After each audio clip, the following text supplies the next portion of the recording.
Help us understand our responsibility so that we may reciprocate your goodness with the protection of our environment. Help us realize the effects of our indifference, of our apathy, of our ignorance, so that we may provide support to those who are affected by environmental disasters and the impact of climate change.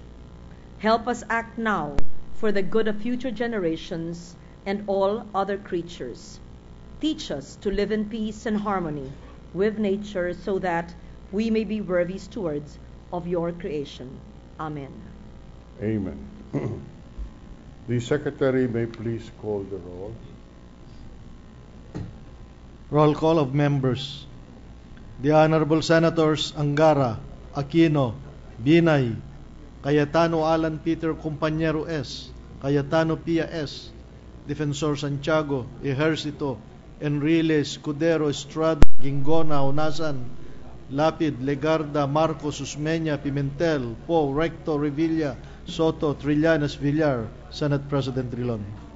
17 senators are present. The chair declares the presence of a quorum. Good afternoon, Mr. President. With the consent of the Senate, I move that we dispense with the reading of the Journal of the 17th Session, September 8, 2014, and consider the same as approved. Any objection? Hearing none. Mr. President, I move that we proceed with the reference of business. Secretary will read the reference of business. Bills on first reading. Senate number 2390, entitled An Act Extending the Term of Barangay Officials to 6 years, introduced by Senator Gingona III. Local Government Electoral Reforms, People's Participation. Senate number 2391, an act to provide for a national public outreach and education campaign to raise public awareness of women's preventive health, by Senator Defensor Santiago. Health and Demography, Public Information, Mass Media, Finance. Senate number 2392, an act amending Section 2 of Republic Act number 8187, otherwise known as the Paternity Leave Act of 1996, and for other purposes, by Senator Maria Lourdes Nancy S. Binay. Labor, Employment, Human Resources Development, Civil Service and Government Reorganization. Senate number 2393, an act amending the procedure on consultas, amending for the purpose Section 117 of Presidential Decree 1529, by Senator Maria Lourdes Nancy S. Binay.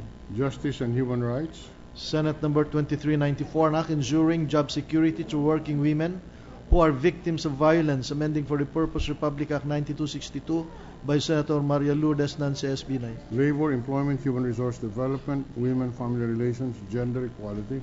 Senate number 2395, an act promoting the safety and welfare of women under custody of the state, and for other purposes, by Senator Maria Lourdes Nancy S. Binay. Justice and Human Rights, Women, Family Relations, and Gender Equality. Senate number 2396, an act granting tax relief to women who are victims of violence and abuse, Senator Maria Lourdes Nancy S. Binay. Ways and Means, Women, Family Relations, and Gender Equality. Senate number 2397, an act amending Section 97 of the National Internal Revenue Codes, Senator Maria Lourdes Nancy S. Binay. Ways and Means.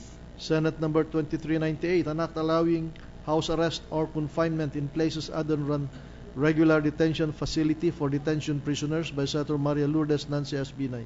Justice and Human Rights. Senate number 2399, an act establishing the regulatory framework for the safe operations of the liquefied petroleum gas (LPG) industry, delineate the powers and functions of various government agencies, define and penalize certain acts, and for other purposes, Senator Maria Lourdes Nancy S. Binay. Trade, Commerce, and Entrepreneurship, Energy and Finance.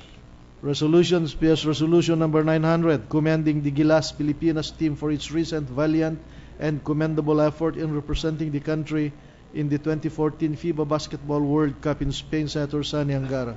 Rules.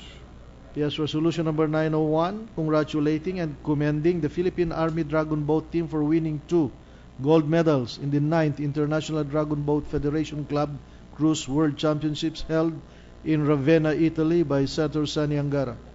Rules. Committee reports. Committee report number 74, prepared and submitted jointly by the Committees on Agriculture and Food, Government Corporations and Public Enterprises, Ways and Means and Finance, on Senate number 2400, with Senators Maria Lourdes Nancy S. Binay, Escudero, Cynthia A. Villar, Trillanes IV, Joseph Victor Ejercito, Nasan II, Ligarda, and Grace Pos, authors thereof, entitled An Act Promoting and supporting the competitiveness of the Sugarcane Industry Development Fund and for other purposes, recommending its approval in substitution of Senate numbers 233, 592, 824, 1229, 2088, 2233, and 2360, taking into consideration House number 4633, sponsor Senator Cynthia A. Villar. Calendar for ordinary business. Committee Report number 75, prepared and submitted jointly by the Committees on Local Government, Electoral Reforms and People's Participation, Finance and Youth on Senate number 2401, with Senators Joseph Victor Ejercito, Paulo Benigno Bam Aquino IV, Marcos Jr., Pimentel III, and Escudero as authors thereof, entitled an act establishing enabling mechanisms for meaningful youth participation in nation building, strengthening the Sangguniang Kabataan, creating the municipal, city, and provincial youth development councils, and for other purposes, recommending its approval in substitution of Senate number 68 and 1090, sponsors Senators Marcos Jr., Pimentel III, Escudero, Paulo Benigno Bam Aquino IV, and Joseph Victor Ejercito. To the calendar for ordinary business. The Majority Leader, with the permission of the Chamber, 1 minute suspension.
Ready to resume, Mr. President.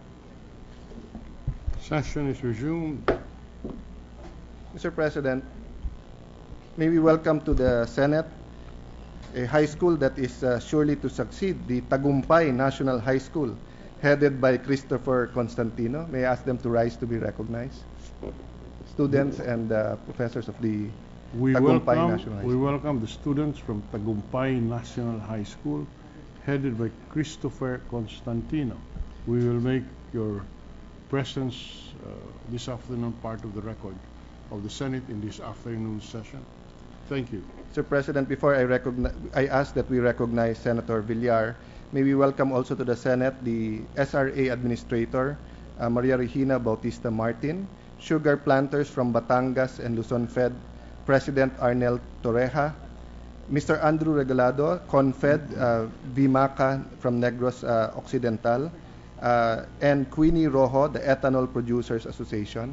They're with us personally here today in the Senate. May I ask them to rise to be recognized also? We welcome SRA Administrator Maria Regina Bautista Martin, the sugar planters from Batangas, Luzon Federation, with President Arnel Torreja, and the Confed Negros Occidental, Mr. Andrew Regalado. You're welcome to the Senate, and we make your presence part spread into the record. Thank you, Mr. President. I move that we transfer Senate Bill number 2400 under Committee Report number 74 from the calendar of ordinary business to the calendar for special orders. Any objection? So transferred. Mr. President, I move that we consider Senate Bill number 2400 under Committee Report number 74. Any objection? Hearing none, consideration of Senate Bill number 2400 under Committee Report number 74 is in order. Mr. President, with the permission of the body, I move that the Secretary read only the title of the measure. Secretary will read the title of the measure. Senate Bill number 2400 under Committee Report number 74, an act promoting and supporting the competitiveness of the sugarcane industry, establishing the Sugarcane Industry Development Fund, and for other purposes.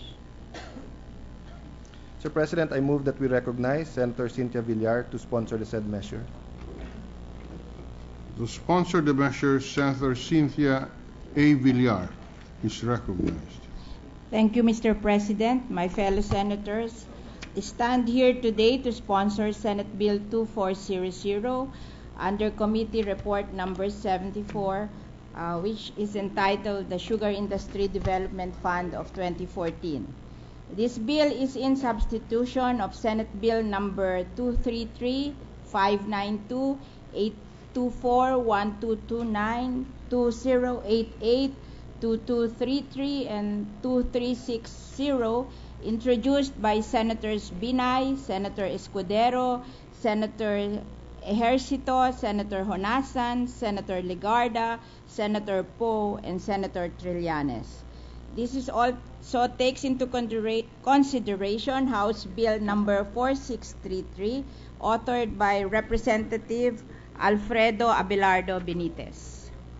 As chairperson of the Senate Committee on Agriculture and Food, I seek the urgent passage of this bill, which is actually long overdue and much awaited by the sugarcane industry players, as this will make them more competitive, particularly considering that next year, the integration of the economies of the members of the Association of Southeast Asian Nations, or ASEAN, will take into effect already under the ASEAN Economic Community, or AEC.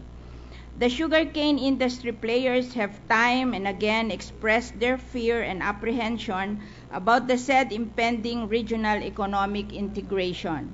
This bill, among others, will help them to be more competitive. This bill aims to generate funds to strengthen the competitiveness and boost diversification efforts of the sugarcane industry, especially when tariff on imported sugar drops to a mere 5% by 2015 under the AEC. To reiterate, the principal purpose of the bill, Mr. President, is to create enhanced competitiveness and sustainable growth in the local sugar industry. As it stands, we are self-sufficient in sugar, but we are anticipating stiffer competition with cheaper sugar from abroad, particularly Thailand, which is the largest sugar producer among ASEAN countries. The Philippines comes second. The question foremost on the minds of the industry stakeholders that will be affected by AEC next year is, are we ready for it? Businesses and industry groups have, of course, implemented their own preparation. I am aware, for instance, that the Sugar Regulatory Administration, the Philippine Sugar Millers Association, the Sugar Master Plan Foundation, Inc., and other groups have drafted a master plan for the sugar industry in anticipation of AEC 2015, the key strategy of which is to harness the Mill District Development Council. The AEC blueprint will transform ASEAN into a single market and production base, a highly competitive economic region, a region of equitable economic development, and a region fully integrated into the global economy. The basic objective of the ASEAN cooperation in food, agriculture, and forestry is to enhance the international competitiveness of the region's products and to further strengthen ASEAN's food security arrangement. Among the salient provision of the bill, Mr. President, is the establishment of a sugarcane industry development fund, a special account in the general fund which shall exist for a period of 10 years and to be administered by the Sugar Regulatory Administration. The fund will support the implementation of various programs for the industry as mandated in the bill. The fund allocation will be 30% on black farms, which are owned by the beneficiary of the Agrarian Reform Program, 30% for socialized credit under the Farm Support and Farm Mechanization Program, 30% for research and development, and 10% for scholarship grants under the Human Resources Development and to be availed by the children of the sugar planters. The said programs that will be funded by the Sugar Industry Development Fund will address the competitiveness concern of the industry players. Those are also in line with the strategies identified by the Sugar Regulatory Administration to be more competitive regionally and globally. These include increasing farm productivity, reducing cost of production, increasing meal efficiency, and diversifying product stream to increase income of producers. With the ASEAN economic integration come the challenges of economies of scale, particularly higher cost of labor and operations. But implementation of these strategies may be harder than it seems. The reality is our sugar plantation average 5 hectares in size, family operated, and are struggling for survival. Admittedly, small players will have difficulties competing with bigger players.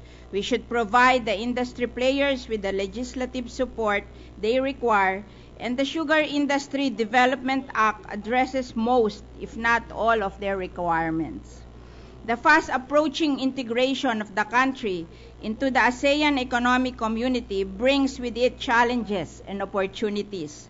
The biggest opportunity is that it has turned our region and our country into a very promising and viable market. ASEAN has an aggregate economic size of US $2.3 trillion, a combined population of 616 million, and an average real GDP growth rate of 5.4% in 2012 and an estimated GDP per capita income of US $3,745. We need to equip Filipino businesses and industries, including the sugarcane industry, with adequate support to get a sizable chunk of that market or to seize those opportunities. The key is preparedness and enhanced competitiveness.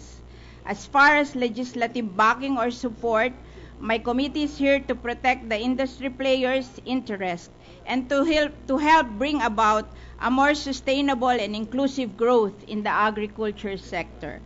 The Philippine sugarcane industry provides employment to at least 600,000 workers and contributes Philippines 76 billion annually to the country's economy.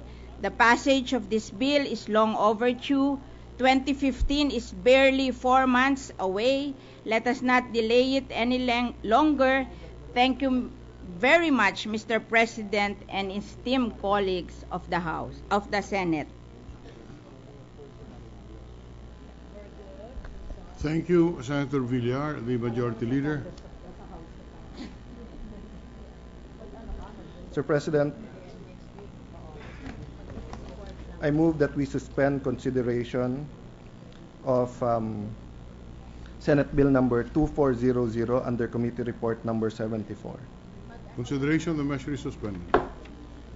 Mr. President, I move that we resume consideration of Senate Bill number 2161 under Committee Report number 55.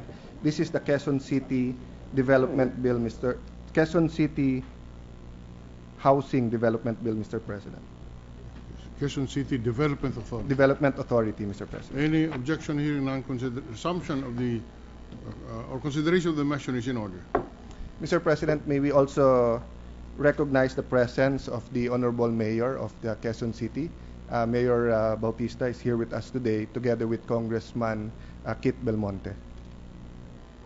The presence of Quezon City Mayor Herbert Bautista and the 6th District Congressman Quezon City Jose Christopher Belmonte are made of record, and we welcome them to the Senate. Thank you, Mr. President. Mr. President, the parliamentary status is that the measure is that we are in the period of interpellation. I move that we recognize the sponsor, Senator J.V. Ejercito, to be recognized, Mr. President. The principal sponsor, Senator J.V. Ejercito, is recognized on the period of interpellation. Mr. President, with the permission of the gentleman from San Juan, may I clarify some provisions before the Majority Leader is recognized. Thank you, Mr. President. Good afternoon, Senator Ejercito, the good sponsor. I'd just like to clarify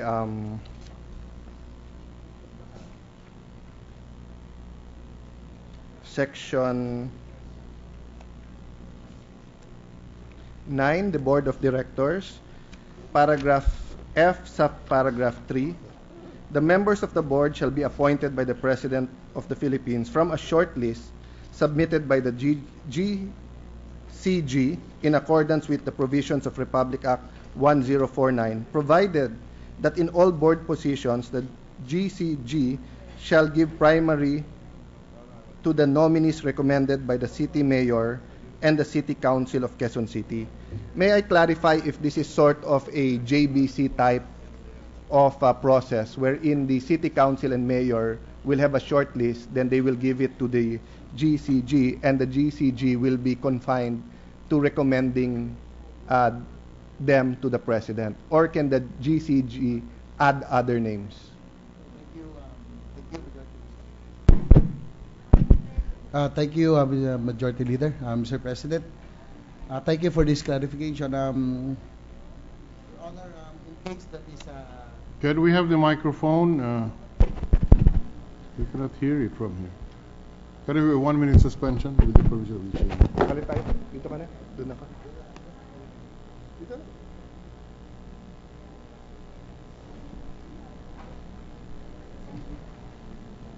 Ready to resume, Mr. President. Session is resumed. Good afternoon, Mr. President, Your Honor, our Majority Leader. In case there's a conflict of regarding the nominee set by the mayor, the city mayor, and the council, you're correct. It will be like a JBC. That the president will have choices. He will have two choices among the two nominees that will be set by the mayor and the council. So let me clarify, Your Honor. No?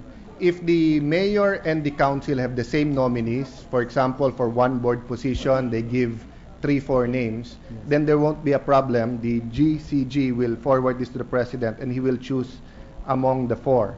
But if the mayor has nominated 3 people and the Sangguniang Panlunsod or the city council nominates 3 people who are not the same as the mayor, the president will have 6 to choose from.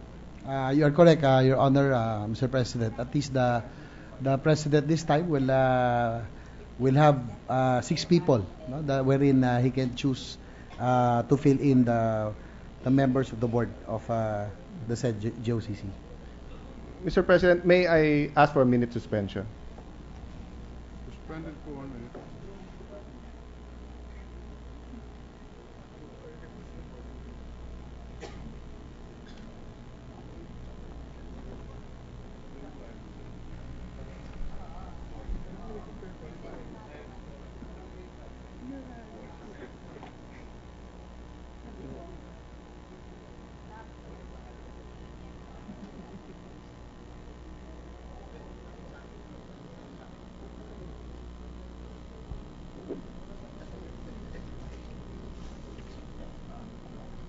Thank you.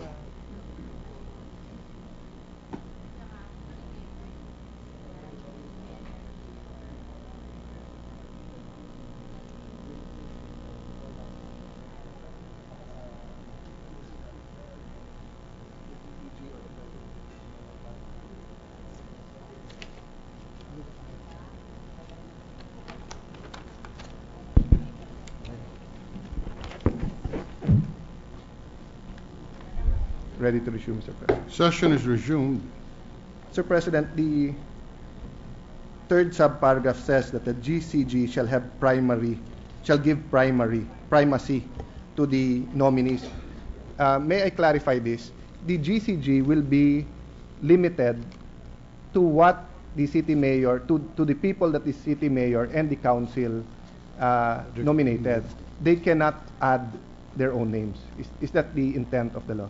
Yes, Mr. President, Mr. Majority Leader, the intent of the law is that all the nominees will come from Quezon City government. So in case that the GCG or the president find that the nominees are not qualified, they will simply return the list and the mayor and the city council will be given the opportunity to resubmit another list, similar to the system in the Judicial and Bar Council. Yes, that is correct, Mr. President, Your Honor. May I request that either the committee as a committee amendment or I would be willing to propose an amendment just to clarify that. Maybe we can take out the word primacy later on, and may I ask the staff to fix the wording that provided that in all board positions the GCG shall forward the nominees recommended by the mayor and the city council, diba, to the president for his consideration, subject to style in the period of amendments, Mr. President. Yes, Mr. President, Your Honor. We'll take note of that so that in the period of amendments, we will already... Meaning, Mr. President, the function of the GCG now will not to look for other people, but to make sure that the nominees of the city mayor and the council are qualified. But they cannot put other names there. So that the city will continue to have the autonomy to choose their board officials for the development authority. So, okay, basically, as a procedural matter, the mayor and the council and will submit to the GCG names. And these names will be reviewed by the GCG. Once they find that they are qualified, it will be forwarded to the president for the president to choose who he wants to appoint. If the president does not choose anyone, it will return to the GCG, and the mayor and the council will again nominate others. I agree with the majority leader that there is need to clarify. First, this process is applicable to the non-ex officio members of the board, because there, from what I see, there are 4 ex officio members of the board. Is that correct? Yes, Mr. President. Is that correct? Yes. The Quezon City Planning Administrator is one. Administrator. The Yes. head of the Quezon City Department of Housing is two. The head of the City Planning Three. Department is three. The representative from the Quezon City Local Housing Board is Four. fourth. The fourth. Uh, So those are all ex officio. Yes, Mr. President. Those are all ex officio members of the There's- QCDA. Mr. President, the fifth one, letter F, one representative from the City Development Council who shall not be elected by the public official and who shall be nominated by the officers of the City Development Council. So may I clarify, this one representative together with the four representatives from the private sector, ito po ang isasubmit sa GCG. Yes, Mr. President. So Your A, Honor. B, C, and D are ex officio, Ex officio. and they will be appointed, and they will automatically have seats in the board. Letter E, the four representatives from the private sector, and letter F will be submitted to the GCG. Is that Yes, correct? yes, Majority Leader and Mr. President. Now, another question. How many will how many will be nominated by the city mayor and the city council for purposes of filling up, for example, the four representatives from the private sector? Will they nominate only four, or will they nominate more than four? Can we clarify this? Because the GCG is supposed to submit to the president. Mr. President, in the case of the JBC, I think at least three per position. But when it is a higher position, for example, in the regional and MTCs, we usually do at least three. But in the CA, for example, sometimes we go at least five. And moreover, if I recall the law correctly, and the Republic Act 10149, which we crafted, the GCG is supposed to nominate to the president three nominees for each position, to give the president leeway as to who to choose. If the sponsor will that rule be if the applicable sponsor here? will accept, may we add in the period of amendments the phrase that the mayor and the city council will recommend at least three names for every vacant position. So if the four vacant positions, they will nominate at least 12 names. Yes, Mr. President, our Majority Leader, that is noted, and we will take it up in the period of amendments.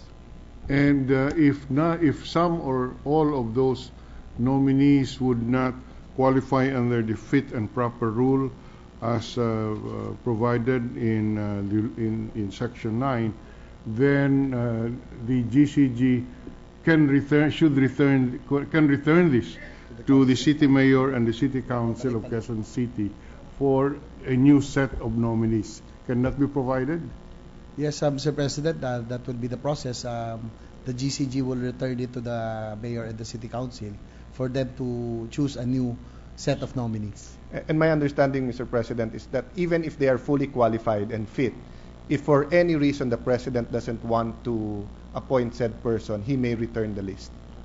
Yes. That is the same rule that No, they that have is in the why JBC. Mr. Majority Leader, the GCG or the Quezon City Mayor and the City Council of Quezon City will nominate, as you've stated, at least three, so that the president Will have will options. have the option on any of the three. Yes, Mr. President. Well, if that Yes, is Mr. President. that will be made clear Yes. in the committee amendments. Yes, Is that Mr. correct? President. Well noted, Majority Leader. Mr. President, my next clarification is on Section 14, the identification of sites for socialized housing. My view is that my understanding is that the Speaker of the House, the Honorable Congressman Belmonte, and the good mayor wants to make the process easier of developing the human settlements aspect of Quezon City and make sure that their acquisition of land becomes an efficient but an easy process. It says here in the second paragraph, lands for socialized housing shall be acquired in the following order. So, and then it provides, letter A, those owned by Quezon City government; B, alienable lands of public domain; C, unregistered or abandoned and idle lands, so forth. My clarification or my problem with the provision, Mr. President, is that if letter E, donated privately owned lands, if someone was donating land, but any resident of Quezon City comes up and said, sandali lang, may order, dapat yung munang mga owned by Quezon City. So was that the intention of this provision of putting a following order, or can we do away with the following order, meaning you allow the board to make their own determination of which land is more efficient, or we will give them the options, to use their wisdom of what land to acquire under specific circumstances. Yes, Mr. President, our Majority Leader, to give the board more flexibility, we can just remove the following order so that they can choose whatever they would want to prioritize. So, Mr. President, it will be amended to read something like this: lands for socialized housing may be acquired by, and then you'll have letter A, B, C, D, E, F, no? Yes, Majority Leader, Mr. President, that will be how it would be read. We will just remove the in the following order. Then may I recommend that you add a E, F, G, which will state that in any other manner provided by law. No? So meaning if later on there's another way to acquire land, or maybe there will be a family who would allow you to use the land, for example, a use of right agreement for the next 50 years, that will fall under the means of acquiring it. You did not acquire the land, but you acquired the rights to use the land. No? So after letter F. Yes, noted, Majority Leader, Mr. President. Thank you, Mr. President. Lastly, may I just be clarified, private lands offered by sale by the owners, what will be the process that will be used here? Is it the same process that is found in the local government code? Yes, Majority Leader, Mr. President, we will just follow the process of what is stated in the local government code. Okay. Thank you, Mr. President. With that clarifications, I'm satisfied. And no other member, Mr. President, has signified their intentions to propound questions or avail of the period of interpellation. I therefore move that we...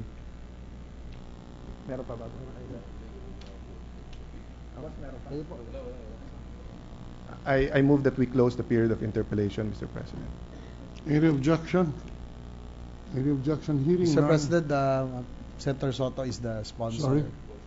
It will be can we make Senator Soto as a co-sponsor of the measure? Senator Soto is the principal sponsor of the measure. The principal author of the measure. You are the principal author, Yes. And therefore you are the Sponsor. original. Sponsor. Mr. Thank you, Mr. President, President. Okay. may you recognize Senator Legarda? Senator Legarda is recognized. Thank you. Conceptually, Mr. President, I actually agree and I support this, and I mentioned this to our congressman and the mayor present here today, as well as to the sponsor. I just wanted to clarify, this is basically a housing project. Is that accurate? The Development Authority will focus on the urban settlers, informal settlers in Quezon City, and will focus on housing. Is that accurate, Mr. President? Yes, Your Honor, Mr. Yes. President. The primary objectives of the Quezon City Development Authority is socialized housing and urban renewal concerns, and likewise it can also engage and participate with the private sector with other ventures that would make life quality of life easy for the constituents. They can go into transport, energy, and other areas, but the main objective is really socialized housing and urban renewal, Your Honor, Great. Mr. President. And I'm sure since the sponsor mentioned that the principal author is the former vice mayor, nag-mayor ka ba, Tito? Vice mayor of Quezon City, then he should know the problems of this is great city. And this, therefore, is it envisioned by the good sponsor that with the passage of this measure, and with the support of Congress, the problems of Quezon City shall be adequately addressed. Yes, Your Honor, Mr. President. This will be probably the first, no, in the country that we will have. Yes, yes. This will be probably a pilot. I would say a pilot project, since this will be the first in the country that we will have a local government with its own local development authority.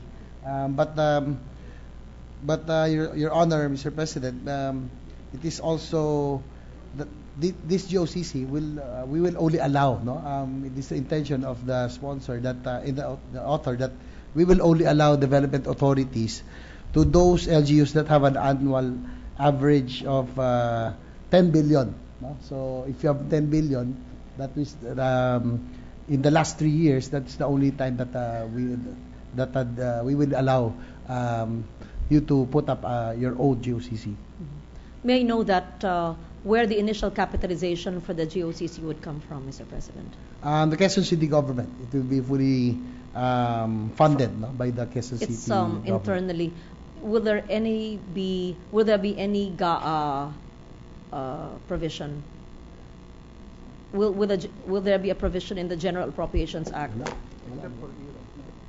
None, Your Honor, because all generated by the city. Yes, Your Honor. Mr. President, what will stop other cities from using this as a model and establishing their own GOCC?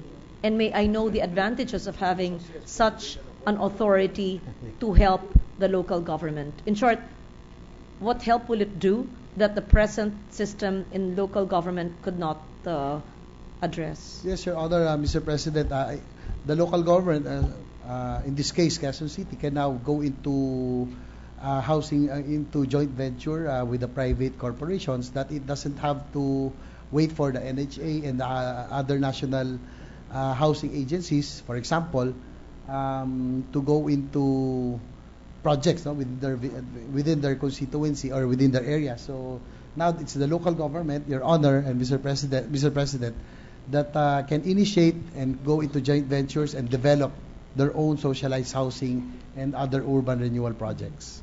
Is it similar, Mr. President, to the Partido law in Camarines Sur of Congressman Fuentabella?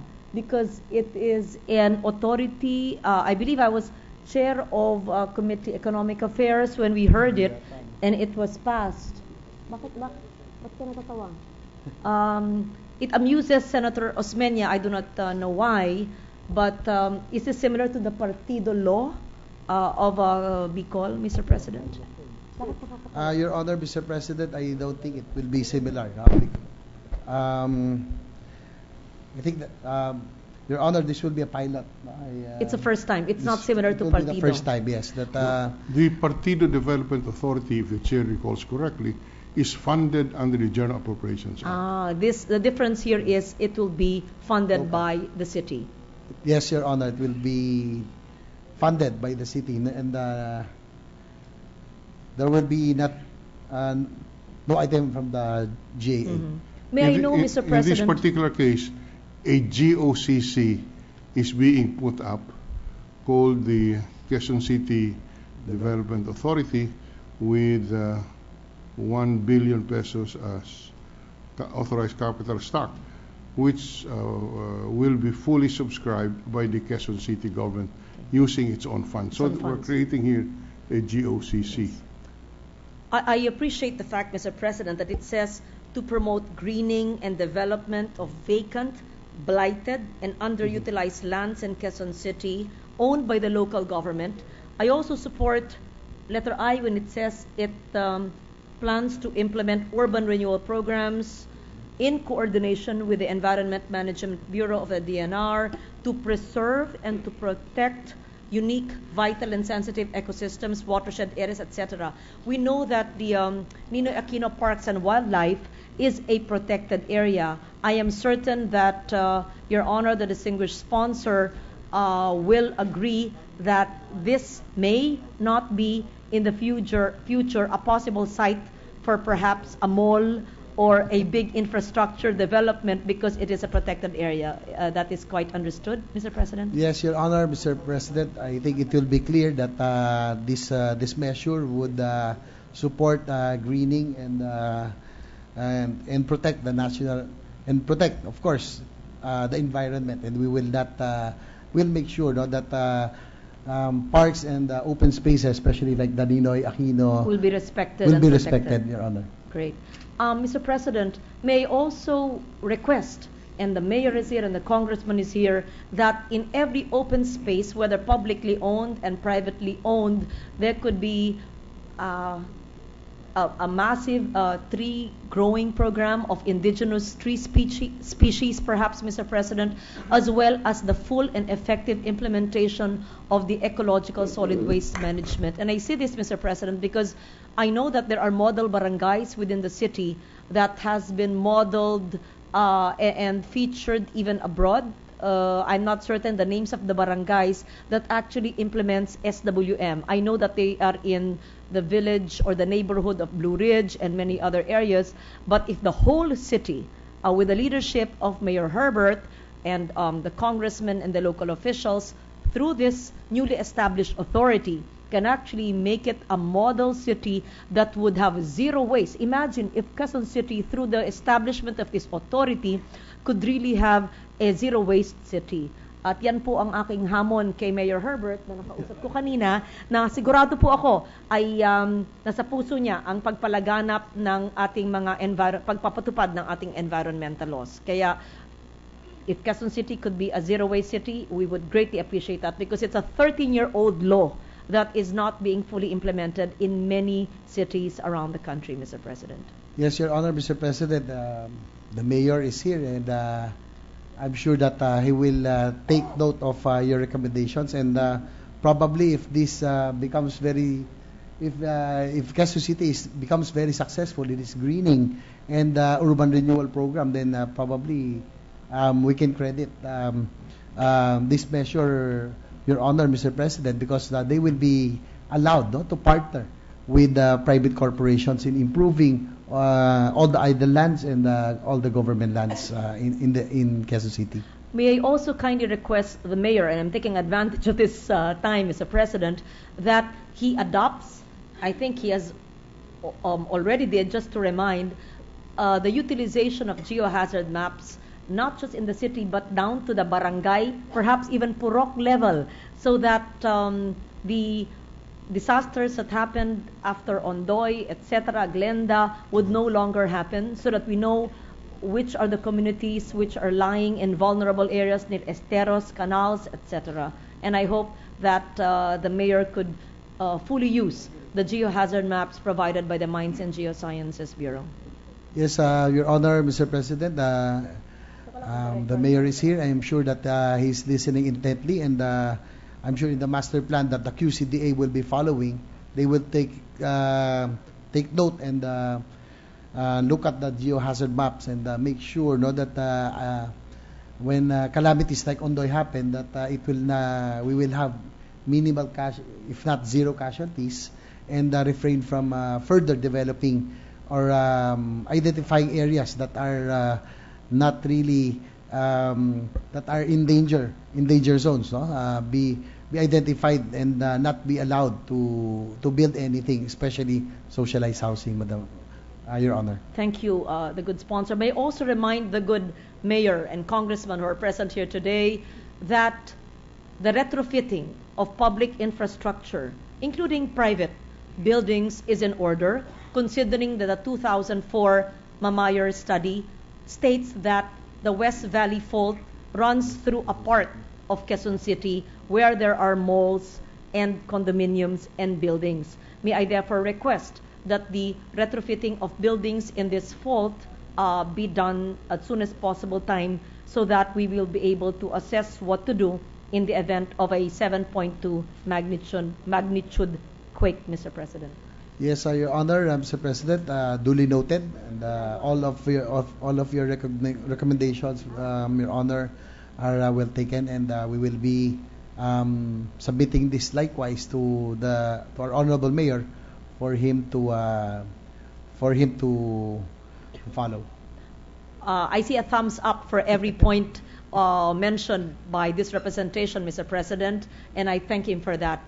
Fourth would be his vice mayor is a conservationist, and apart from Mayor Herbert being an environmental champion, and we having come from the same school, the National Defense College, at the same time, he is not just with the military, but also an eco warrior, and that's good. Vice Mayor Joy Belmonte, I believe, is a graduate of archaeology or anthropology and is a conservationist. May I also secure the commitment of the good mayor and our congressman, just like what the Senate President has done in the beautiful city of Iloilo, to conserve heritage structures, whether public or private, in his city, especially, and this could be perhaps a priority of this newly established authority, Mr. President. Yes, Mr. President, Your Honor, duly noted, and we will encourage the mayor and the Quezon City government to restore all the heritage sites. In the same way, you and I, Your Honor, I was also a witness on Iloilo's development, and we credit the Senate President for that. We will do the same. No? We will recommend that all heritage sites be preserved and restored. I'm talking too much, but because these are points which I think every city mayor should actually look into and implement.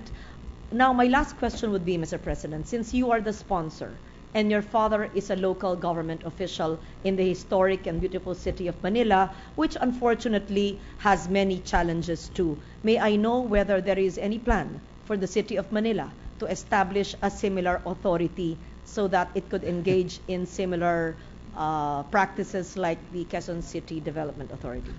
Thank you for asking, Your Honor, Mr. President, but I don't see my father that often because we're both busy.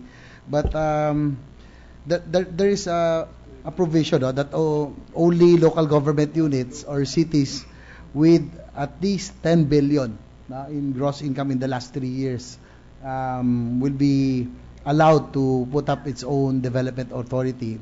And from what I know, I'm not really sure if City of Manila already reached that level of revenue. So thank you for that. Your seatmate is the sister of the mayor of Makati.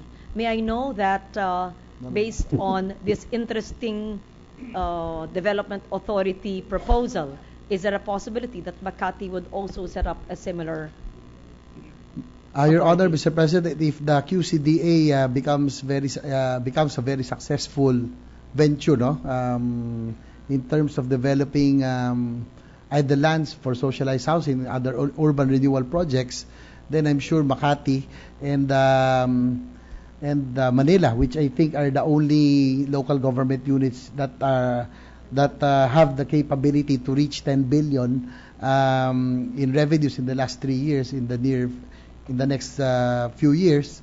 So if the QCDA becomes a very successful project, then I'm sure Quezon City, Makati, and Manila would follow suit. And likewise, Madam, Your Honor, Mr. President, I'd like to also inform you that aside from the requirement of having 10 billion pesos in revenues in the last 3 years,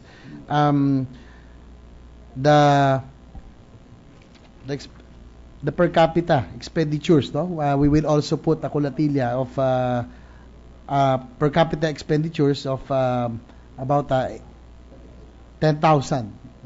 So it will be 1 billion peso in revenue or per capita of 10,000. That, Your Honor, Mr. President, the rationale is that that only means that the local government unit has enough funds, that if they go into a venture or any project, that the projects, that the services will not be affected. So they can afford to go into development and other joint venture projects with the private corporations without affecting their social services. Thank you for that, Mr. President, and I look forward to the success of the implementation of the programs of the Quezon City Development Authority. Thank you, Mr. President. Thank you, Your Honor. Thank you, Mr. President. Did Senator Osmeña want to avail of the period of interpellation? Senator Osmeña is recognized. Thank you, Mr. President. Would the kind sponsor yield? Certainly, Your Honor. Looking forward, Mr. President, is there any limitation on private capital being asked to invest as equity holders, not merely to buy bonds, but to invest equity in the Quezon City development? Your Honor, Mr. President, in this measure, there are no restrictions, no, as to how much the private entity would wish to invest. Excuse me, just on that point, Senator Osmeña, there is a wording here on line 9 on page, what is this? Line 9 on section 7, which says that the authorized capital stock of 1 billion pesos divided into 1 billion shares shall be fully subscribed by the Quezon City government. This wording does not appear to me to allow private sector. Yes. All right, that's what we were inquiring, because authorized capital can always be increased, and in this case, all you have to do is apply with the SEC. Would the SEC be the regulatory agency over the Quezon City Development Authority? No. I think, Your Honor, Mr. President, it will be the GCG The GCG. instead of SEC. Yes, this is a GOCC, and therefore the SEC may not have the authority to increase the authorized capital stock, which is set in the law, Mr. Sponsor. The law sets it at 1 billion as the legislative authority for the authorized capital stock. The chair expresses serious doubts whether the SEC can increase the authorized capital stock. But there will be a point. I mean, there's no use our getting stuck with that 1 billion, which will be worth even much less in today's pesos a few years from now. Otherwise, they will be forever stuck with the 1 billion. There will be a time when they will be asking for an increase in authorized capital. I was thinking of anticipating that need in the future, because 1 billion doesn't buy you much in terms of housing nowadays. I was thinking of increasing that to say 20 billion with a paid up of 2 billion or a quarter of a quarter, so that would be about 1 billion. So the Senator Osmeña is saying that we now increase it when we pass Just the law. what is authorized, and then the subscription can be limited to 1 or 2 billion pesos. Yes. The authorized capital stock can already be increased to whatever level that the body may decide. Yes, and then also, Mr. President, what if the people of Quezon City wished to invite private investors to invest, say, up to 40%? This, in fact, widens your financial base, or what people call equity financing, and it would at least get the people of Quezon City involved in the development projects that will be undertaken by this particular GOCC. Yes, Your Honor, Mr. President. I think on the per project, for example, there's a housing, socialized housing project, wherein the Quezon City Development Authority can go into in a joint venture with, for example, a private entity that owns the land. Then that's a joint venture. That will be joint venture. Yes, I was talking about equity. Here, we're talking about capital stock. The bill, as of now, does not authorize or disauthorize private capital from being invested.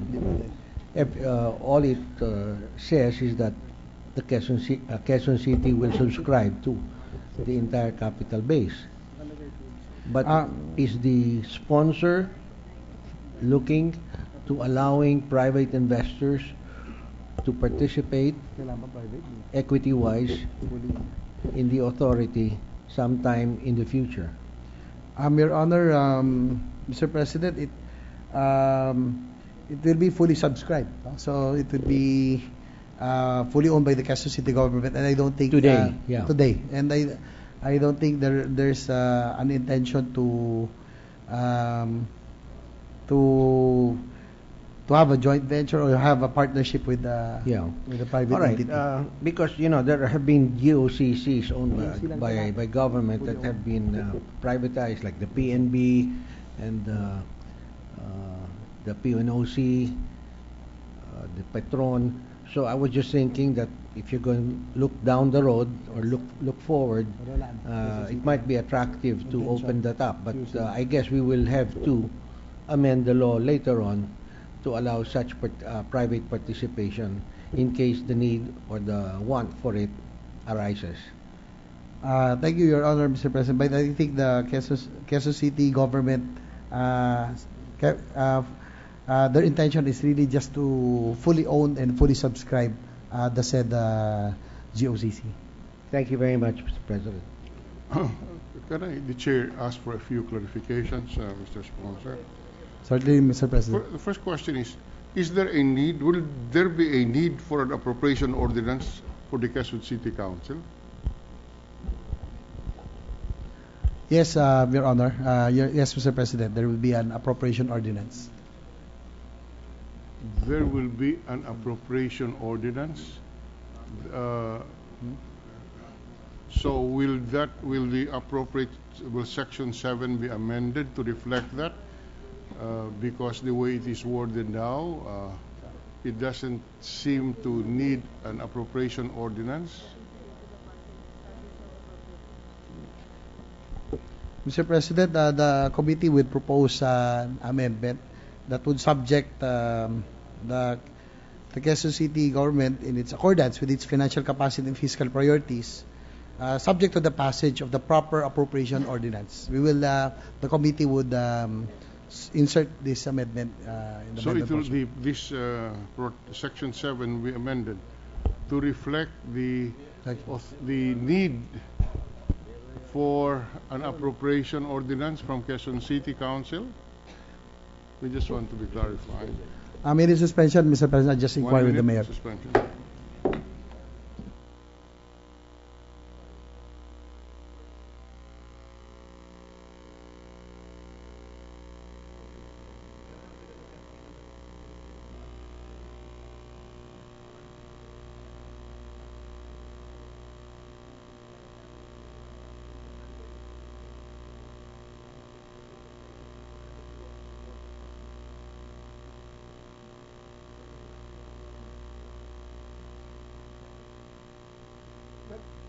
I can answer that. Autonomy to give up your authority.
Session is resumed with the permission of the chair.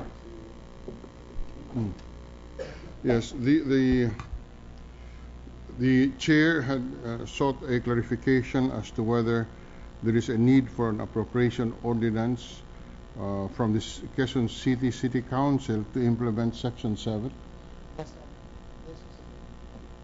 Can we have the microphone? Yes, Mr. President. From my understanding, the Quezon City government appropriated 400 million, and the existing URA, or the Housing and Urban Renewal Authority, the present agency handling the socialized housing projects of Quezon City. Once this measure is passed, the 300 million that is left with URA will automatically be transferred likewise to the Quezon City Development Authority. So there is an existing amount appropriated by the Quezon City Appropriation Ordinance of 300 million. Is that correct, Mr. Sponsor? 400 million, Mr. 400 President. million. The 300 million would come from the URA, or the Housing and the Urban Renewal Agency. Once after this measure is passed, automatically that agency's funds would be automatically credited to the Quezon City Development Authority, Mr. President. May the chair therefore suggest at the appropriate time, line 9, which reads, "which shall be fully subscribed," be amended so that it will now read, "to be available for subscription," so that there is an authority by the Quezon City government to now subscribe to the shares of the Quezon City Development Authority. Would that be acceptable to the sponsor? Yes, Mr. President. Accepted, Mr. President. So that it is the action of the Quezon City government of appropriating and subscribing that provides the capitalization and funding. Was that be acceptable to the sponsor? Yes, Mr. President. Accepted. Now, just another point on paragraph B of Section 7. The provision reads that the equivalent sum of 200 million pesos in terms of properties to be conveyed by Quezon City government to QCDA within 2 years from the effectivity of this act. The question of the chair is, who and how will the valuation be determined? Who will determine the valuation? Mr. President, it's either we follow the zonal valuation, or or the Quezon City government would tap the services of an independent appraiser. But I think, Your Honor, Mr. President, choosing an independent appraiser would be better. So it will be an independent appraiser who will determine the valuation of the property that will be conveyed to the by the Quezon City government to the QCDA. Is that correct? Yes, Mr. President. May the chair suggest that such be clarified in the provision, because right now it is hanging. Mr. President, in the Section 13, Sorry. I think it's in the Section 13, inventory of lands. Within 3 months from the effectivity of this act, an inventory of all kinds of lands and improvements thereon within the territorial jurisdiction of Quezon City shall be conducted by 3 reputable independent appraisers as chosen by the board. The inventory shall... include the following. So, Mr. President, it's included already in Section 13 that there will be 3 reputable independent appraisers that would be chosen.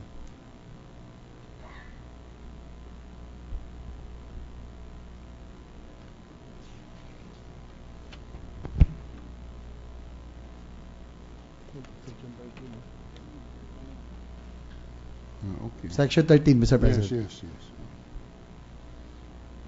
I would suggest you make reference to that in Section 7B so that it is clear who makes the valuation. It's already there, yes. Just make a reference properly. Noted, Mr. President. Well, the chair has no longer any clarification. Senator Recto, would you earlier indicated his desire to avail of the period of interpellation. Senator Recto. Yes, thank you, Mr. President. Just a few clarifications, Mr. President, with the distinguished gentleman from San Juan. Yield to a few questions. Certainly, Your Honor. Yes.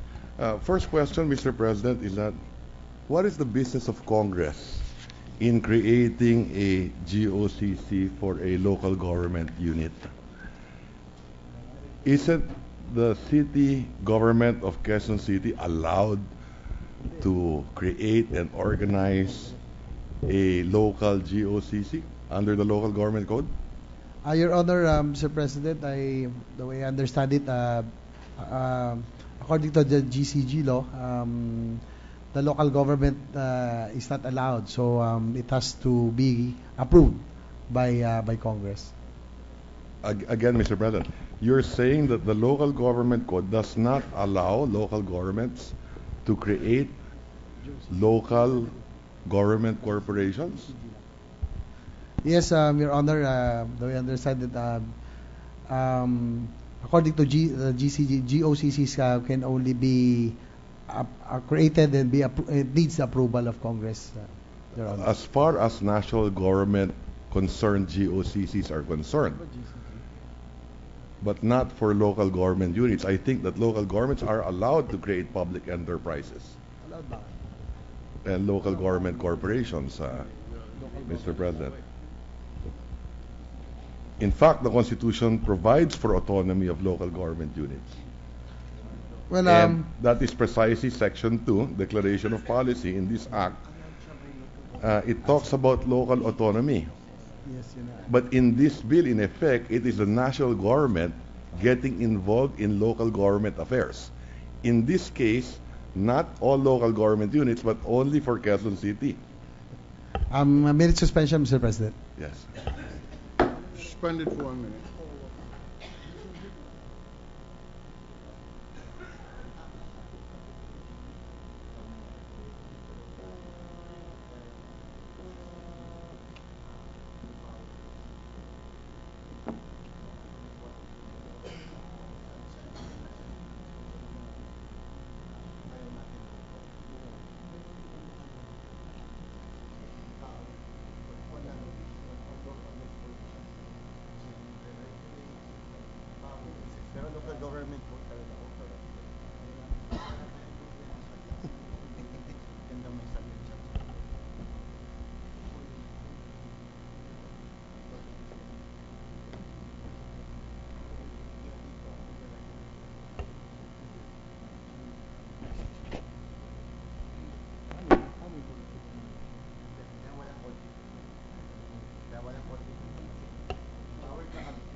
I'm ready to resume, Mr. President. Session is resumed.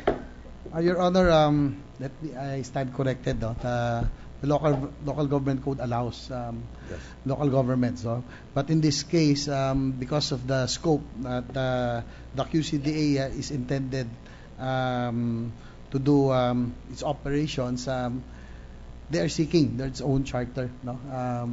So that there will be no more conflict Mr. President, between GCG and yes, local government. Mr. President, again, let me go back. No, nothing prohibits Quezon City from creating this local government corporation. Why not just allow the Sangguniang to create this corporation?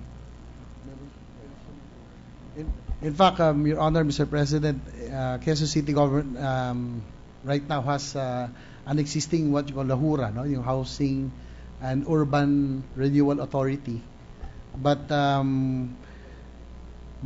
they're suggesting that they wanted to create a GOCC, which is the QCDA, so that it will now be allowed to venture into developments, no,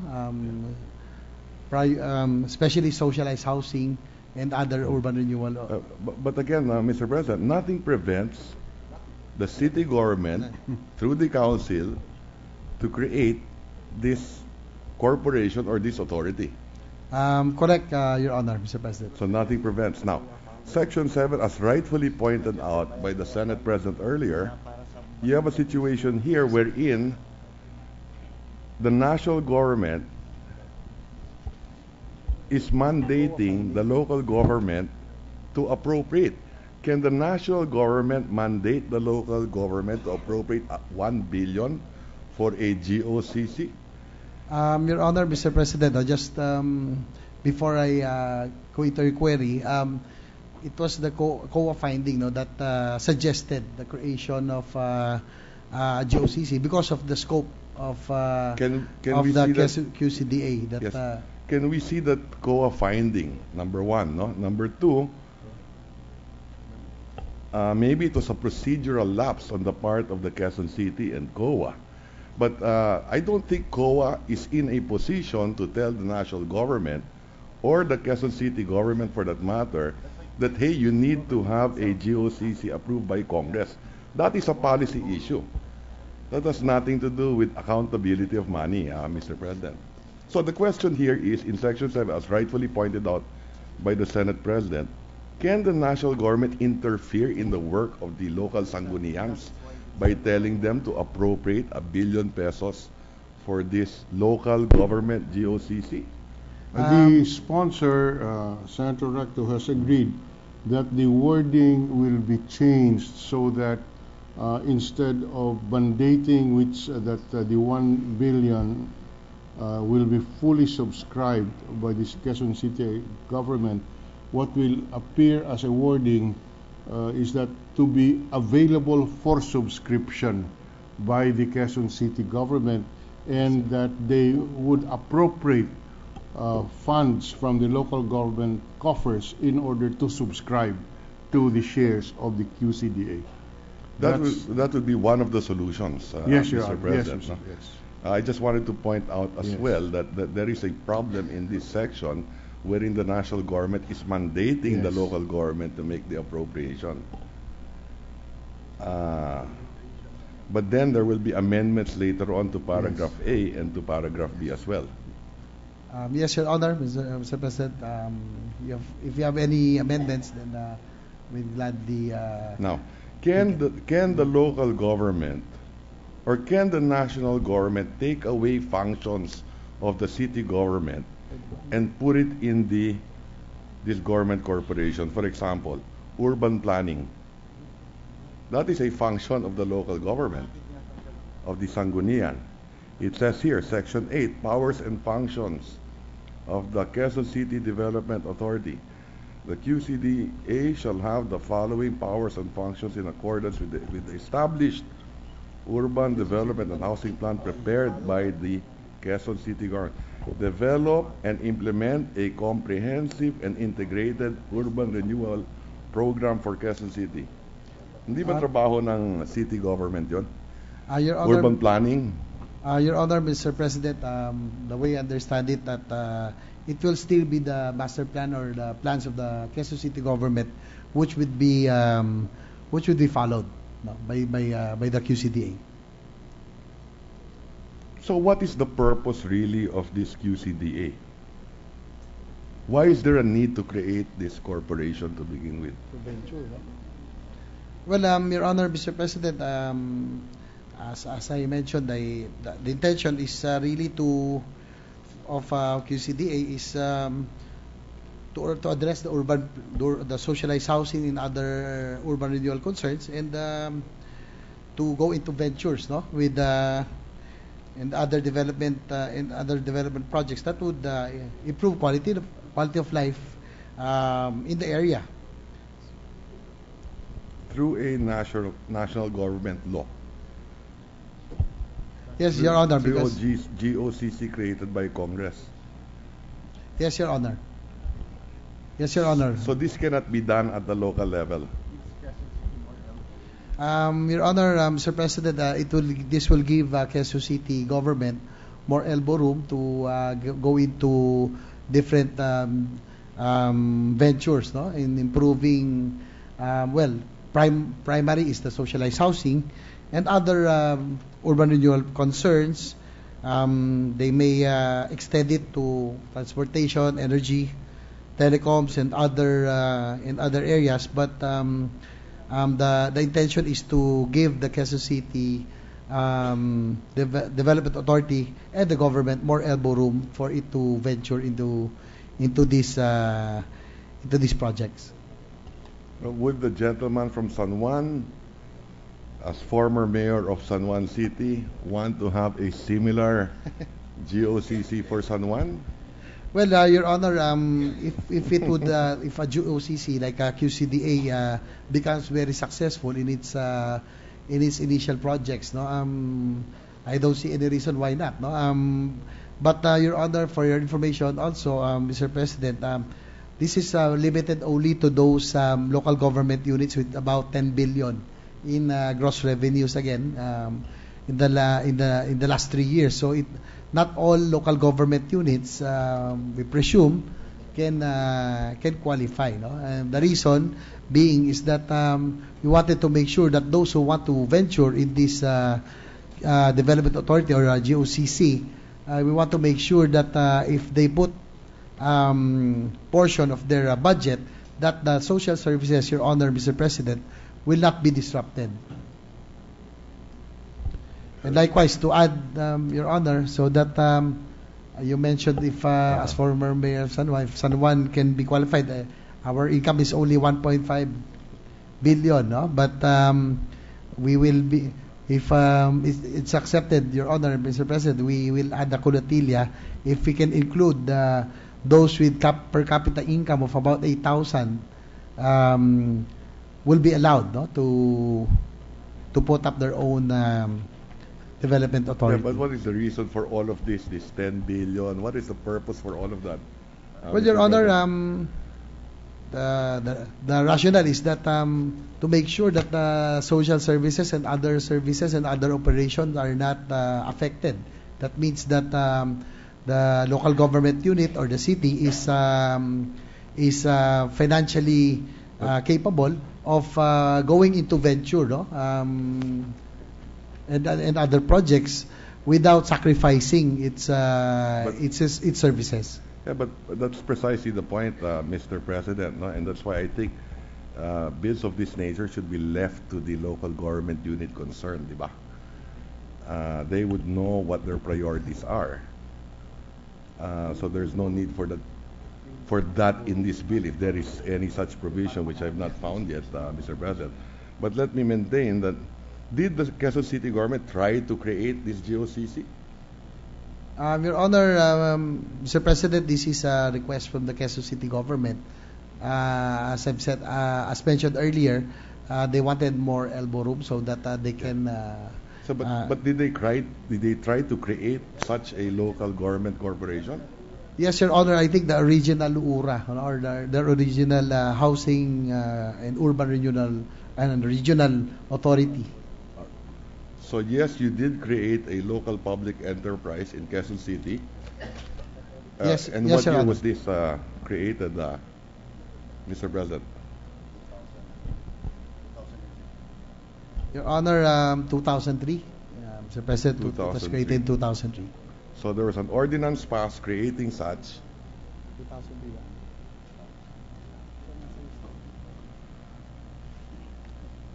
And you mentioned something about COA?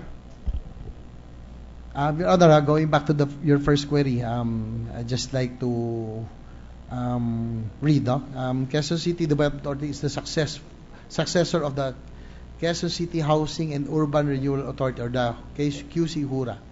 Its predecessor, QC-HURA, was created through a city ordinance in 2003 during the term of then Mayor Belmonte and current Quezon City Mayor Herbert Bautista as Vice Mayor.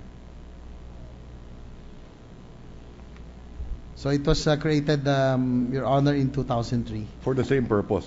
for the same purpose. Sir. Okay, and appropriations were made as well. Yes, Your Honor. So what was the problem with Goa, Mr. President?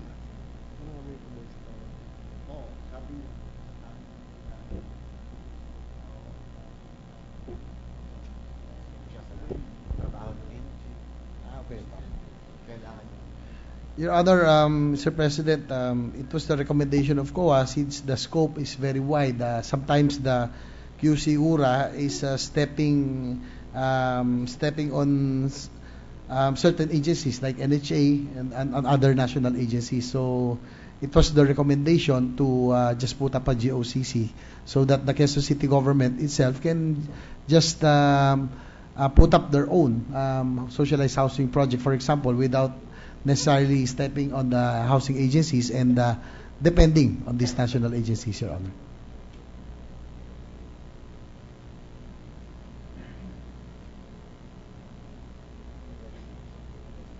So it is not, may the It chair will- ask for, to pursue Yes, that point? yes. COA did not disallow Quezon City from subscribing or putting Quezon City funds into this entity that was formed in 2003. Mr. President, Your Honor, in its 2008, if I may read, in its 2008 annual audit report of Quezon City, the COA extensively discussed and defended its findings that the creation of the QC-URA was unconstitutional. The provisions of the city ordinance creating the QC-URA show that it is a government-owned corporation.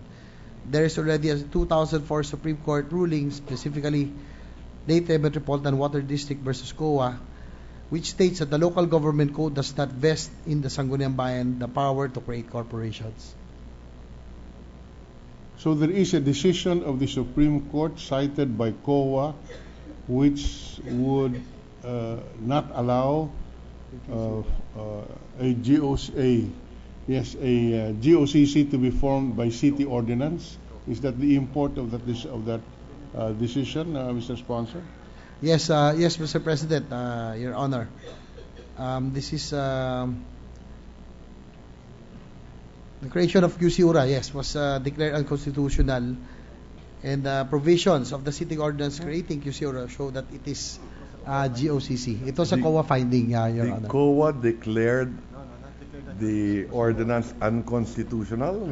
It's a COA finding. No, the COA was citing a Supreme Court decision. Yes, in 2004, Mr. President. Minute suspension. Can I take a look at the document? Please. Yes. Suspend it for 1 minute.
Senator, pinapakuha ko mo yung actual COA report.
Commerce from passing creating a GOCC. And that is why my amendment is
Session is resumed.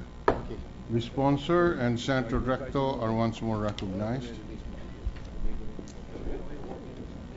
Mr. President, I took a look at the documents presented, and it would appear to me that the city government may have created not a GOCC, but possibly a private corporation.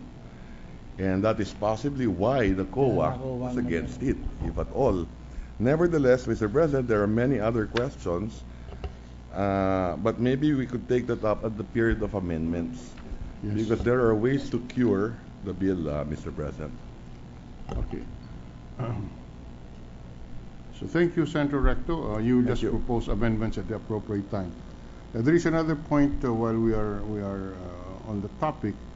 The chair notes that under Section 21 of the proposed measure, the law will, in effect, repeal Quezon City Ordinance number 1236, which created the Quezon City Housing and Urban Renewal Authority.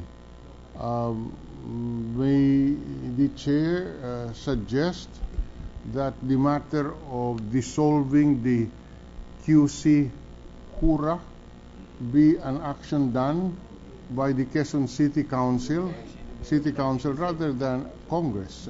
We have no business repealing an ordinance. Yes, Mr. President, I would suggest that also. The mayor is here, so the local ordinance should be likewise be repealed by the local government itself. So can we delete Section 21 at the appropriate time, unless there are other reasons for putting Section 21? The matter of the assets, liabilities, and projects of the QC HURA be automatically transferred to the QCDA is a matter for the ordinance to handle, because this QC, this Housing and Urban Renewal Authority, is created by city ordinance. Yes, Mr. President, duly noted that the local government will, the council for that matter, will introduce a new ordinance at the proper time. Well, the chair no longer has any clarificatory question. We will have just to await the amendments proposed, if it can, which should reflect the debates and the period of interpellation on this measure. Mr. Majority Leader. Sir President, we thank our colleagues to enriching our records and helping us to discuss the issues of this bill. There are no other members who have signified their intention to ask questions or avail of the period of interpellation, so I move that we terminate the period of interpellation. Any objection? Hearing on the period for interpellation on Senate Bill 2161 under Committee Report number 55 is hereby terminated. Sir President, I move that we suspend consideration of Senate Bill number 2161 under Committee Report number 55. Consideration of the measure is suspended. Mr. President, on our agenda is the chemistry law of 2013, but upon advice to this representation, we will take it up tomorrow. Therefore, Mr. President, I move that we adjourn the session until 3 o'clock in the afternoon, Wednesday, September 10, 2014. Session is adjourned until 3 p.m. of Wednesday, September 10, 2014.